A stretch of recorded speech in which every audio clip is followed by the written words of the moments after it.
ఏం చేస్తున్నావు నువ్వు మైనార్టీలకు? నువ్వు 10 ఏళ్ళ లోపల ఒక మైనార్టీలకు ఏం చేశావు? నువ్వు ఏమి చేయలేవు మైనార్టీలకు చేసిందంటే కాంగ్రెస్ ప్రభుత్వం చేసింది. రాజశేఖర రెడ్డి గారి హయాంలో 4% రిజర్వేషన్ తెచ్చింది. 4% రిజర్వేషన్ తెచ్చిన ఘనత కాంగ్రెస్ పార్టీ దాన్ని తెలియజేస్తున్నాను. మరి మీ 10 ఏళ్ళలో కూడా మీరు ఏం చేసినా ఏం చేయలేదు. నేను మొట్టమొదటిగా మరియు ఈ యొక్క కాన్ఫరెన్స్ లో ఆలయం కమిటీలు అన్ని వేసుకుంటూ వస్తున్నాను. ఇంకా కొన్ని ఉన్నాయి, అవి కూడా ఇస్తున్నాను. అవే కాకుండా మరి మొట్టమొదటిగా ఒక మైనార్టీ సోదరిని ముస్లిం సోదరిని మరి అమీర్ అనే ముస్లిం సోదరిని బోయిన్పల్లి మార్కెట్ కి డైరెక్టర్ గా వేశాను. ఇంకా కొన్ని మైనార్టీ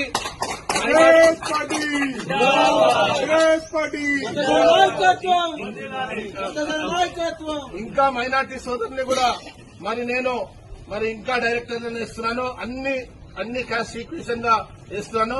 మైనార్టీలకు కూడా ఈ యొక్క కాన్స్టిట్యున్సీల ముఖ్య ఇది ఉంటుందని నేను తెలియజేస్తూ రాబోయే ఎలక్షన్ లో మరి ఈ రోజు 5 డివిజన్లు ఉన్నాయి. ఇంకా ఈ యొక్క డీలిమిటేషన్ లో ఇంకా పెరగొచ్చు. కావున ఇంకా 2 పెరగొచ్చు. కావున ఈ డీలిమిటేషన్ లో ఇంకా పెరిగిన దాంట్లో కూడా మైనార్టీలను కూడా కార్పొరేటర్ గా పోటీ చేపిస్తానని ఈ సభ